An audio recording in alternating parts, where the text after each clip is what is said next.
ಇಲ್ಲಿನ ಮಠ ಕೇಂದ್ರ ಮಠ. ಹೌದು, ಇದು ಕೇಂದ್ರ ಮಠ.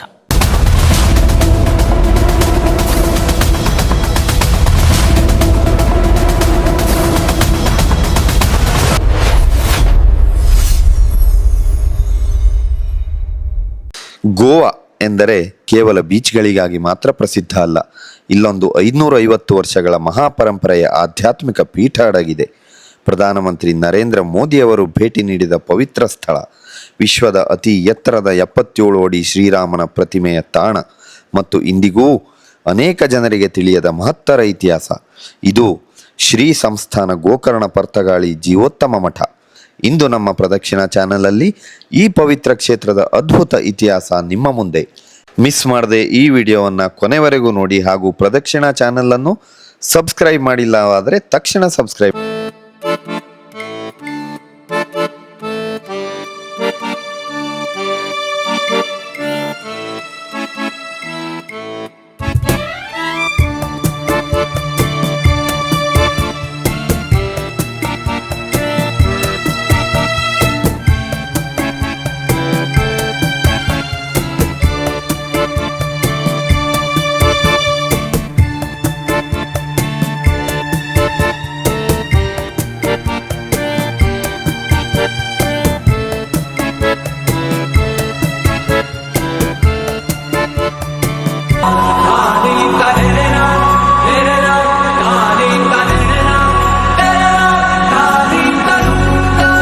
ನಮಸ್ಕಾರ ಭಟ್.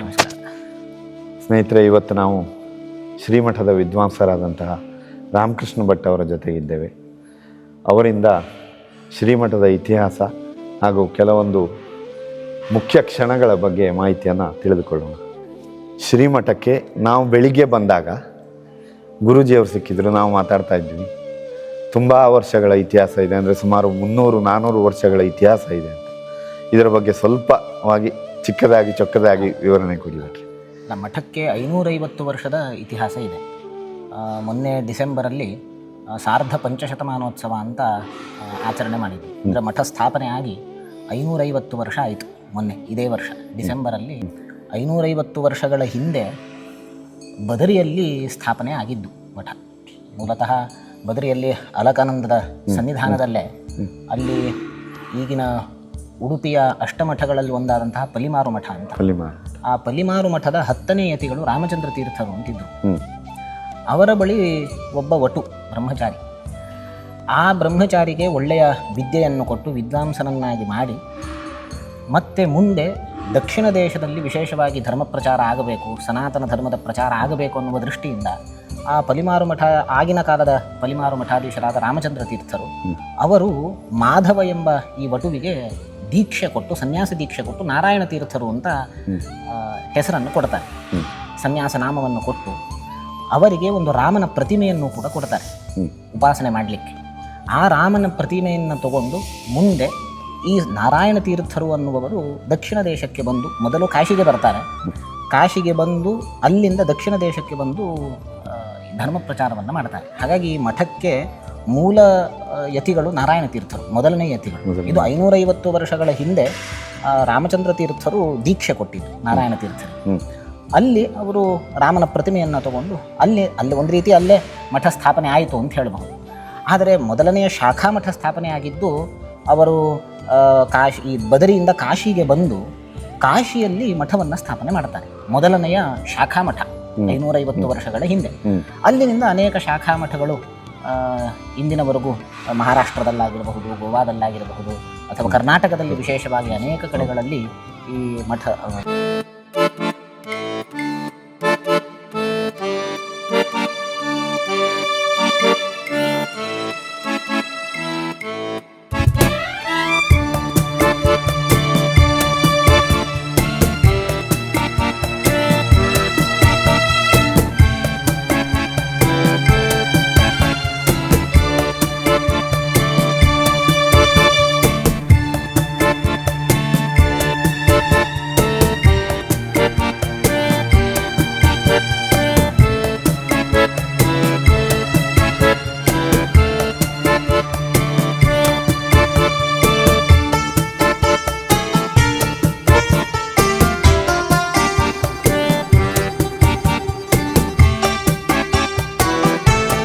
ಹೌದು, ಇದು ಕೇಂದ್ರ ಮಠ. ಇನ್ನು ಇತಿಹಾಸ ನೋಡಬೇಕು ಅಂದರೆ ಆ ಮಠದ ಹೆಸರಲ್ಲೇ ಇತಿಹಾಸ ಇದೆ. ನೀವು ಶ್ರೀ ಸಂಸ್ಥಾನ ಗೋಕರ್ಣ, ಪರ್ತಗಾಳಿ, ಜೀವೋತ್ತಮ ಮಠ ಅಂತ 3 ಹೆಸರಿದೆ. ಅನೇಕ ಯಾಕೆ ಇಷ್ಟು ಹೆಸರು ಇರಬಹುದು ಈ ಮಠಕ್ಕೆ ಅಂತ ಒಂದು ಕುತೂಹಲ ಇರುತ್ತೆ ಅನೇಕರಿಗೆ. ಪರ್ತಗಾಳಿಯಲ್ಲಿ ಇರೋದಕ್ಕಿಂತಲೂ ಮುಂಚೆ ಗೋಕರ್ಣದಲ್ಲಿ ಕೇಂದ್ರ ಮಠ ಇತ್ತು. ಗೋಕರ್ಣದಲ್ಲಿ ಕೇಂದ್ರ ಮಠ ಇದ್ದಾಗ ಇದೇ ಪರಂಪರೆಯ ನಮ್ಮ ಪರ್ತಗಾಳಿ ಮಠದ ಪರಂಪರೆಯ 6ನೇ ಯತಿಗಳು ರಾಮಚಂದ್ರ ತೀರ್ಥರು. ಅವರಿಗೆ ಅಲ್ಲಿ ಸ್ನಾನ ಮಾಡಬೇಕಾದ್ರೆ ರಾಮ, ಸೀತಾ, ಲಕ್ಷ್ಮಣ ಮತ್ತು ಹನುಮಂತನ ವಿಗ್ರಹ ಸಿಗ್ತದೆ. ಇಲ್ಲಿ ಏನು ಪರ್ತಗಾಳಿಯಲ್ಲಿ ನೀವು ಯಾವ ಮಂದಿರದಲ್ಲಿ ರಾಮ, ಲಕ್ಷ್ಮಣ, ಸೀತಾ, ಹನುಮಂತನ ನೋಡ್ತಾ ಇದ್ದೀರಿ, ಅದು ಅಲ್ಲಿ ಸಿಕ್ಕಿದ್ದು ರಾಮಚಂದ್ರ ತೀರ್ಥರಿಗೆ. ಹೌದು, ಗೋಕರ್ಣದಲ್ಲಿ ಸ್ನಾನ ಮಾಡಬೇಕಾದ್ರೆ ಒಂದು ಕಡೆ ಸಿಕ್ಕಿತ್ತು. ಅದು ಎಲ್ಲಿ ಪ್ರತಿಷ್ಠೆ ಮಾಡೋದು ಅಂತ ಅವರಿಗೆ ಮನಸ್ಸಿಗೆ ಪ್ರಶ್ನೆ ಬಂದಾಗ ಅವರೇನು ಮಾಡಿದರು, ಒಂದು ಹಸುವನ್ನು ಮುಂದೆ ಮಾಡಿಕೊಂಡು ಈ ಹಸು ಎಲ್ಲಿ ಹೋಗಿ ನಿಲ್ತದೋ ಅಲ್ಲಿ ಈ ರಾಮನ ವಿಗ್ರಹವನ್ನು ಪ್ರತಿಷ್ಠಾಪನೆ ಮಾಡಬೇಕು ಅಂತ ಸಂಕಲ್ಪ ಮಾಡಿದರು. ಹಸುವನ್ನು ಮುಂದೆ ಮಾಡಿಕೊಂಡು ತಾವು ತಮ್ಮೊಟ್ಟಿಗೆ ಈ ವಿಗ್ರಹಗಳನ್ನೆಲ್ಲ ತಗೊಂಡು ಆ ಹಸುವನ್ನು ಹಿಂಬಾಲಿಸಿಕೊಂಡು ಬಂದರು. ಆ ಹಸು ಬಂದು ನಿಂತದ್ದು ಈ ಸ್ಥಳದಲ್ಲಿ ಪರ್ತಗಾಳಿ. ಅಯ್ಯೋ, ಹಾಗಾಗಿ ಪರ್ತಗಾಳಿ ಮಠ ಅಂತ ಮತ್ತೆ ಆಮೇಲೆ ಬಂದಿದ್ದು. ಇದು ಸಾಮಾನ್ಯ 370 ವರ್ಷ ಆಯಿತು ಇಲ್ಲಿ ಕೇಂದ್ರ ಮಠ ಆಗಿ. ಹೌದು, 370 ವರ್ಷ ಆಯಿತು. ಅದಕ್ಕಿಂತಲೂ ಮುಂಚೆ ಗೋಕರ್ಣದಲ್ಲಿ ಇದ್ದದ್ರಿಂದ ಅದು ಗೋಕರ್ಣ ಮಠ ಅಂತ ಆಯ್ತು. ಕರ್ನಾಟಕದಲ್ಲಿ ಸುಮಾರು ವ್ಯವಹಾರ ಗೋಕರ್ಣ ಮಠ ಅಂತಾನೆ ವ್ಯವಹಾರ. ಈ ಕಡೆ ಬಂದರೆ ಗೋವಾ ಕಡೆ ಎಲ್ಲ ಬಂದರೆ ಪರ್ತಗಾಳಿ ಮಠ ಅಂತ ಕರೀತಾರೆ. ಇನ್ನೊಂದು ಹೆಸರು ಪ್ರಸಿದ್ಧವಾದದ್ದು ಜೀವೋತ್ತಮ ಮಠ ಅಂತ. ಜೀವೋತ್ತಮ ಮಠ ಅಂತ ಬರಲಿಕ್ಕೆ ಕಾರಣ ಏನು ಅಂತಂದರೆ, ಮಠದ 3ನೇ ಯತಿಗಳು ಪೀಠಾಧಿಪತಿಗಳು ಜೀವೋತ್ತಮ ತೀರ್ಥರು ಅಂತ ಮಹಾ ತಪಸ್ವಿಗಳು. ಎಷ್ಟರ ಮಟ್ಟಿಗೆ ಅವರು ತಪಸ್ವಿಗಳು ಅಂತಂದರೆ, ಆಗಿನ ಕಾಲದಲ್ಲೇ ದಾಮೋದರ ಕುಂಡ ಅಂತ ಅಲ್ಲಿ ಹೋಗಿ ಆ ಯಾತ್ರೆಯನ್ನು ಸೀಲೆಬೆಲ್ಗಿಂತಲೂ 20,000 ಎತ್ತರದಲ್ಲಿದೆ. ಈಗಲೂ ಅದು ದುರ್ಗಮ, ಹೋಗಲಿಕ್ಕೆ ಬಹಳ ಕಷ್ಟ. ಆದರೆ ಆಗಿನ ಕಾಲದಲ್ಲಿ ಅವರು ಆ ಯಾತ್ರೆಯನ್ನು ಮುಗಿಸಿ ಬಂದವರು. ಅಷ್ಟೇ ಅಲ್ಲ, ಅಪಾರವಾದ ಪಾಂಡಿತ್ಯ, ಶಾಸ್ತ್ರ ಪಾಂಡಿತ್ಯ, ಮಧ್ವ ಸಿದ್ಧಾಂತದ ಮೇಲಿರುವ ಅವರಿಗೆ ದೀಕ್ಷೆ, ಉಡುಪಿಯ ವಾದಿರಾಜರ ಸಮಕಾಲೀನರು ಜೀವೋತ್ತಮ ತೀರ್ಥರು. ಹೌದು, ಅಂತಹ ಜೀವೋತ್ತಮ ತೀರ್ಥರಿಗೆ 3 ವಿಠ್ಠಲ ದೇವರು ಸಿಗ್ತಾರೆ. 3 ವಿಠ್ಠಲ ದೇವರು. ಆ 3 ವಿಠ್ಠಲ ದೇವರಲ್ಲಿ ಒಂದು ಅವರು ಪ್ರತಿನಿತ್ಯ ಉಪಾಸನೆಗೆ ಅಂತ ಒಂದು ವಿಠ್ಠಲ ದೇವರನ್ನು ಇಟ್ಕೊಳ್ಳಿ, ಅದೇ ವೀರ ವಿಠ್ಠಲ ದೇವರು. ಅದು ಈಗ ಸ್ವಾಮಿಗಳು ಪ್ರತಿನಿತ್ಯ ಪೂಜೆ ಮಾಡ್ತಾರೆ. ಹಾಗಾಗಿ ಮಠದ ಉಪಾಸ್ಯ ದೇವರು ರಾಮ, ವೀರ ವಿಠ್ಠಲ ದೇವರು ಅಂತ. ರಾಮದೇವರು ಮತ್ತು ವೀರ ರಾಮದೇವರು ಆಗ ನಾರಾಯಣ ತೀರ್ಥರಿಗೆ ಕೊಟ್ಟದ್ದು 550 ವರ್ಷಗಳ ಹಿಂದೆ. ಅದಾದ ಮೇಲೆ 3ನೇ ಯತಿಗಳು ಜೀವೋತ್ತಮ ತೀರ್ಥರಿಗೆ 3 ವಿಠ್ಠಲ ದೇವರು ಸಿಕ್ಕಿದ್ದು. ವಿಠ್ಠಲತ್ರಯ ಲಬ್ಧಾರಂ ಅಂತ ಅವರನ್ನು ಸ್ತೋತ್ರ ಮಾಡ್ತೀವಿ. ಅದರಲ್ಲಿ ಒಂದು ವಿಠ್ಠಲ ದೇವರು ನಿತ್ಯ ಉಪಾಸನೆಗೆ ಅಂತ ಮಠದಲ್ಲಿ ಇಟ್ಕೊಂಡು ಈಗಲೂ ನಿಮ್ಗೆ ನೋಡ್ಲಿಕ್ಕೆ ಸಿಗ್ತದೆ, ರಾಮ, ವೀರ ವಿಠ್ಠಲ. ಇನ್ನು 2 ವಿಠ್ಠಲ ಅವ್ರೇನು ಮಾಡಿದ್ರು, ಒಂದು ಗೋಕರ್ಣದಲ್ಲಿ ಪ್ರತಿಷ್ಠಾಪನೆ ಮಾಡಿದ್ರು, ಇನ್ನೊಂದು ವಿಠ್ಠಲ ಬಸರೂರಲ್ಲಿ ಪ್ರತಿಷ್ಠಾಪನೆ ಮಾಡಿದ್ರು. ಹೌದು, ಬಸರೂರಲ್ಲಿ. ಹೀಗೆ 3 ವಿಠ್ಠಲ ದೇವರು ಅವರಿಗೆ ಲಭಿಸಿದ್ದು. ಅವರು ಒಂದನ್ನು ಅವರ ಉಪಾಸನೆಗೆ, ಇನ್ನು 2 ಬಸರೂರು ಮತ್ತು ಗೋಕರ್ಣದಲ್ಲಿ ಪ್ರತಿಷ್ಠಾಪನೆ ಮಾಡಿದರು. ಅವರ ಖ್ಯಾತಿಯಿಂದಲೇ ಅವರ ಹೆಸರೇ ಮಠಕ್ಕೆ ಬಂತು ಅವರ ನಂತರ. ಜೀವೋತ್ತಮ ಮಠ. ಹೌದು, ಗೋಕರ್ಣ ಮಠ, ಪರ್ತಗಾಳಿ ಮಠ, ಜೀವೋತ್ತಮ ಮಠ. ಇನ್ನೂ ಹಿಂದೆ ಹೋದರೆ ನಾರಾಯಣ ತೀರ್ಥರ ಕಾಲದಲ್ಲಿ ಒಡೆಯರ ಮಠ ಅಂತ ಕರೀತಾ ಇದ್ರು. ಒಡೆಯರ ಮಠ ಅಂತ ಕರೀತಾ ಇದ್ರು. ಅದಾದ ಮೇಲೆ ಗೋಕರ್ಣ ಮಠ, ಅದಾದ ಮೇಲೆ ಜೀವೋತ್ತಮ ಮಠ, ಅದಾದ ಮೇಲೆ ಪರ್ತಗಾಳಿ ಮಠ. ಹೀಗೆ ಪರ್ತಗಾಳಿ ಮಠ ಅಂತ ಕರೀಲಿಕ್ಕೆ ಕಾರಣ, ಈಗ ಕೇಂದ್ರ ಮಠ ಪರ್ತಗಾಳಿ. ಆದರೆ ಆಗಿನ ಕಾಲದಲ್ಲಿ ಆ ರಾಮಚಂದ್ರ ಸ್ವಾಮಿಗಳು ತೀರ್ಥರು ಇಲ್ಲಿ ಬಂದು ಪ್ರತಿಷ್ಠಾಪನೆ ಮಾಡಿದ್ರಿಂದ ಆಗಿನ ಕಾಲದಿಂದ ಈಗ 370 ವರ್ಷಗಳಿಂದ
ರಾಮಕೃಷ್ಣ ಭಟ್ರೆ ಆಮೇಲೆ 550 ವರ್ಷಗಳ ಒಂದು ಈ ಯಶಸ್ವಿ ಪಯಣ ಹಾಗೂ ಶ್ರೀರಾಮನ ಒಂದು ಪುತ್ಥಳಿಯ ಅನಾವರಣ ನಮ್ಮ ಮಾನ್ಯ ಹಾಗೂ ಗೌರವಾನ್ವಿತ ಪ್ರಧಾನಿಗಳು ಶ್ರೀ ನರೇಂದ್ರ ಮೋದಿಜಿಯವರು ಬಂದ ಕ್ಷಣ ನಮ್ಮ ಶ್ರೀಗಳು ಹಾಗೂ ಪ್ರಧಾನಿಗಳು ಸೇರಿ ಅದನ್ನು ಅನಾವರಣ ಮಾಡಿದ ಕ್ಷಣಗಳು ಹೇಗಿದ್ದವು?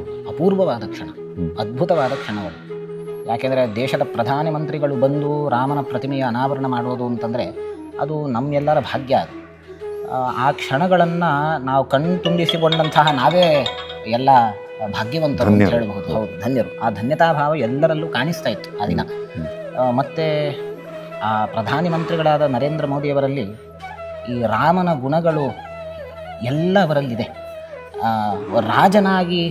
ರಾಜನಿಗೆ ಬೇಕಾದ ಗುಣಗಳೇನಿದೆಯೋ ಅದೆಲ್ಲ ರಾಮನಲ್ಲಿತ್ತು. ಅದೇ ರಾಮನ ಗುಣಗಳು ನಮ್ಮ ಪ್ರಧಾನಮಂತ್ರಿಗಳಲ್ಲಿ ಕಾಣಲಿಕ್ಕೆ ಸಿಗ್ತದೆ. ಅಂತಹ ನರೇಂದ್ರ ಮೋದಿಯವರು ಆ ರಾಮನ ಪ್ರತಿಮೆಯನ್ನು ಸ್ಥಾಪನೆ ಮಾಡಲಿಕ್ಕೆ ಬಂದದ್ದು ಅತ್ಯಂತ ಯೋಗ್ಯವಾದದ್ದು. ಆ ದೃಷ್ಟಿಯಿಂದ ಆ ದಿನ ಅವರು ಬಂದದ್ದು, ಅವರು ಈ ಮಠದ ಜೀರ್ಣೋದ್ಧಾರದ ಕೆಲಸವನ್ನು ನೋಡಿ ಅವರೇ ಪ್ರಶಂಸೆ ಮಾಡಿದ್ದು, ಯುವಕ ಸನ್ಯಾಸಿಗಳು ಪೀಠದಲ್ಲಿ ಕೂತು ಸಮಾಜವನ್ನು ಮುನ್ನಡೆಸ್ತಾ ಇದ್ದಾರೆ ಅಂತ ನಮ್ಮ ಸ್ವಾಮಿಗಳನ್ನು ಅವರು ಸ್ತೋತ್ರ ಮಾಡಿ ಹೊಗಳಿದ್ದು, ಅಷ್ಟೇ ಅಲ್ಲ, ನಮ್ಮ ಸ್ವಾಮಿಗಳು ಕೂಡ ಅವರಿಗೆ ನೋಡಿ, ಗುರುಗಳು ಯಾವತ್ತು ಹೇಗೆ ಅಂದರೆ ಒಬ್ಬ ನಾಯಕರು ಬಂದಾಗ ಅವರಿಗೆ ಎಂಥ ಉಪದೇಶ ಕೊಡಬೇಕು ಅಂತ, ಧರ್ಮದ ಉಪದೇಶ ಕೊಡಬೇಕು ಗುರುಗಳು. ನಮ್ಮ ಸ್ವಾಮಿಗಳು ಆ ದಿನ ನರೇಂದ್ರ ಮೋದಿ ಅವರು ಬಂದಾಗ ಅವ್ರಿಗೊಂದು ಉಪದೇಶ ಕೊಟ್ಟರು. ನೀವು ಇಷ್ಟೆಲ್ಲ ಮಾಡ್ತೀರಿ, ಅದರೊಟ್ಟಿಗೆ ನವರಾತ್ರಿ ಉಪವಾಸ ಮಾಡ್ತಾರೆ ಸ್ವಾಮಿಗಳು ಹೇಳಿದ್ರು. ನೀವು ನವರಾತ್ರಿ ಪ್ರತಿ ಸಲ ನವರಾತ್ರಿ 9 ದಿನ ಉಪವಾಸ ಮಾಡ್ತೀರಿ. ಇನ್ನು ಮುಂದೆ ಏಕಾದಶಿ ಉಪವಾಸ ಮಾಡಿದ್ರು ನೀವು ಮಾಡಬೇಕು. ನೀವು ಏಕಾದಶಿ ಉಪವಾಸ ಮಾಡಿದರೆ ಇನ್ನೂ ನೀವು ಅನ್ಕೊಂಡಿದ್ದೆಲ್ಲ ಬೇಗ ನಿಮ್ಮ ಸಂಕಲ್ಪ ಎಲ್ಲ ಆಗ್ತದೆ ಅಂತ. ಹೀಗೆ ಅಂದರೆ ದೇಶವನ್ನು ಮುನ್ನಡೆಸಿಕೊಂಡು ಹೋಗಬೇಕಾದರೆ ಅವರಿಗೆ ಒಂದು ಅಧ್ಯಾತ್ಮ ಶಕ್ತಿ ಬೇಕು. ಆ ಅಧ್ಯಾತ್ಮ ಶಕ್ತಿಯನ್ನು ತುಂಬುವಂತಹ ವ್ರತಗಳು ಇವೆಲ್ಲ ಈ ಕೆಲಸ ಗುರುಗಳು ಮಾಡಬೇಕು. ನಮ್ಮ ಗುರುಗಳಾದಿನ ಅವರಿಗೆ ತುಂಬಿದ ಸಭೆಯಲ್ಲಿ ಈ ಉಪದೇಶವನ್ನು ಮಾಡಿದರು. ಅವರು ಅದನ್ನು ಸ್ವೀಕರಿಸಿ, ಇಲ್ಲ, ಸ್ವಾಮಿಗಳ ಆದೇಶವನ್ನು ನಾನು ಪರಿಪಾಲಿಸ್ತೀನಿ, ಪ್ರಯತ್ನ ಪಡ್ತೀನಿ ಅಂತ ಹೇಳಿ ಒಳ್ಳೆಯ ಒಂದು ಎಲ್ಲರಿಗೂ ಕೂಡ ಸಂತೋಷದ ಕ್ಷಣ ಅವರು ಬಂದದ್ದು. ಲಕ್ಷಾಂತರ ಜನ. ಹೌದು ಹೌದು ಹೌದು ಹೌದು. ಎಷ್ಟರ ಮಟ್ಟಿಗೆ ಅಂತಂದರೆ ತುಂಬ ಪ್ರಧಾನಮಂತ್ರಿಗಳು ಬರ್ತಾರೆ ಅಂತಂದರೆ ಸಹಜವಾಗಿ ಪ್ರೋಟೋಕಾಲ್ ಇರುತ್ತೆ, ಸ್ವಲ್ಪ ಜನರಿಗೆ ಕಷ್ಟ ಆಗ್ತದೆ. ಆದರೂ ಜನರು ಆ ಕ್ಷಣಗಳನ್ನು ನೋಡಬೇಕು ಅಂತ ಎಲ್ಲರೂ ಕಾದು ನಿಂತಿದ್ದು. ಅಷ್ಟೇ ಅಲ್ಲ, ಅನೇಕ ಕರ್ನಾಟಕದಿಂದೆಲ್ಲ, ಮಹಾರಾಷ್ಟ್ರದಿಂದ ಎಲ್ಲ ಅನೇಕ ಜನ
ಕೊನೆಯದಾಗಿ ಇಲ್ಲಿ ಬರುವಂತಹ ಭಕ್ತಾದಿಗಳಿಗೆ ಮಠದ ವತಿಯಿಂದ ಒಂದು ಏನಾದರೂ ಸಂದೇಶ? ಮಠದ ವತಿಯಿಂದ ಸಂದೇಶ ಅಂತಂದರೆ, ಇಲ್ಲಿ ಸ್ವಾಮಿಗಳು 77 ಫೀಟಿನ ರಾಮನ ಪ್ರತಿಮೆಯನ್ನು ಸ್ಥಾಪನೆ ಮಾಡಿದ್ದಾರೆ. ಬಂದಾಗ ಈಗಿನ ಕಾಲದಲ್ಲಿ ನಾವು ಏನು ಅಂತಂದರೆ, ಮಠ ಮಂದಿರಗಳಿಗೆ ಹೋದಾಗ ಅಲ್ಲಿ ಹೋಗಿ ಒಂದು ಸೆಲ್ಫಿ ತೊಗೊಳ್ಳೋದು, ಫೋಟೋ ತೊಗೊಳ್ಳೋದು, ಇಷ್ಟಕ್ಕೆ ಮಾತ್ರ ಸೀಮಿತವಾಗಿದೆ ನಮ್ಮ ಸಮಾಜ. ಈಗ ಮಠ ನೋಡಬೇಕು, ರಾಮನ ಪ್ರತಿಮೆ ನೋಡಬೇಕು, ಅದರೊಟ್ಟಿಗೆ ನಾವು ಒಂದು ಫೋಟೋ ತಗೊಂಡು ಹೋಗಬೇಕು ಅಂತ ಅಷ್ಟಕ್ಕೆ ಮಾತ್ರ ಅಲ್ಲ, ಅದು ತಗೊಳ್ಬೇಕಾದದ್ದೇ. ಇಷ್ಟು ದೂರ ಬಂದಾಗ ಮಠದ ಸೌಂದರ್ಯವನ್ನು ನೋಡಿ ಅದರೊಟ್ಟಿಗೆ ನಮ್ಮ ಒಂದು ಭಾವಚಿತ್ರ ಇರಬೇಕಾದದ್ದು ಸರಿ. ಆದರೆ ಅದಕ್ಕಿಂತಲೂ ಮುಖ್ಯವಾಗಿ ಏನು ಅಂದರೆ, ಇಂತಹ ಸ್ಥಳಕ್ಕೆ ಬಂದಾಗ ವಿಶೇಷವಾಗಿ ರಾಮನ ಅನುಗ್ರಹವನ್ನು ಸಂಪಾದಿಸಿಕೊಂಡು ಹೋಗಬೇಕು ನಾವು. ಆ ರಾಮನ ಪ್ರತಿಮೆ ಸ್ಥಾಪನೆ ಮಾಡಿರೋದು ಅವನ ಆದರ್ಶಗಳೆಲ್ಲವನ್ನು ನಾವು ಅಳವಡಿಸಿಕೊಳ್ಳಬೇಕು ಅನ್ನೋ ಉದ್ದೇಶದಿಂದಲೇ ಸ್ವಾಮಿಗಳು ರಾಮನ ಪ್ರತಿಮೆಯನ್ನು ಸ್ಥಾಪನೆ ಮಾಡಿರೋದು. ಹೌದು. ನಾವು ಬಂದು ಅದು ಒಂದು ಸೆಲ್ಫಿಗೆ ಮಾತ್ರ ಸೀಮಿತಗೊಳಿಸಿದರೆ ನಾವು ವಂಚಿತರಾಗ್ತೀವಿ. ಸೊ ಸೆಲ್ಫಿ ಒಟ್ಟಿಗೆ ಶ್ರೀರಾಮ ಆದರ್ಶಗಳನ್ನು ಕೂಡ ಪರಿಪಾಲಿಸಬೇಕು, ಪರಿಪಾಲಿಸಿ ಅಳವಡಿಸಿಕೊಂಡು ಅದು ನಮ್ಮ ಜೀವನದಲ್ಲಿ ಪರಿಪಾಲಿಸಬೇಕು ಅನ್ನೋದೇ ಇದು ಸ್ವಾಮಿಗಳ ಉದ್ದೇಶವೂ ಅದೇ. ಮಠದ ವತಿಯಿಂದ ಹೇಳೋದಾದರೆ ನಾವು ಇಷ್ಟೇ ಹೇಳಬಹುದು, ಬಂದು ರಾಮನ ಆದರ್ಶವನ್ನು ಎಲ್ಲ ಮೈಗೂಡಿಸಿಕೊಂಡು ಮುಂದೆ ಒಳ್ಳೆಯ ಜೀವನ, ರಾಮ ನಡೆದಂತೆ ನಡೆ ಅಂತ ಹೇಳ್ತಾನೆ, ಹಾಗಾಗಿ ಅವನಂತೆ ನಡೆಯುವಂತೆ ನಾವು ಆಗಬೇಕು ಅನ್ನುವುದೇ ಮುಖ್ಯ ಧ್ಯೇಯ. ರಾಮಕೃಷ್ಣ ಭಟ್ರೆ, ಧನ್ಯವಾದ. ಮಠದ ಬಗ್ಗೆ, ಮಠದ ಇತಿಹಾಸದ ಬಗ್ಗೆ ಇಷ್ಟೊಂದು ಸಮಯವನ್ನು ನಮ್ಮೊಟ್ಟಿಗೆ ಕಳೆದಿದ್ದೀರಿ. ಶ್ರೀರಾಮ ಜಯ ರಾಮ, ಜಯ ಜಯ ರಾಮ.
ಈ ಪವಿತ್ರ ಕ್ಷೇತ್ರದ ದರ್ಶನ ನಿಮಗೆ ಇಷ್ಟವಾದರೆ ಈ ವಿಡಿಯೋವನ್ನು ಲೈಕ್, ಶೇರ್ ಹಾಗೂ ಸಬ್ಸ್ಕ್ರೈಬ್ ಮಾಡಿ.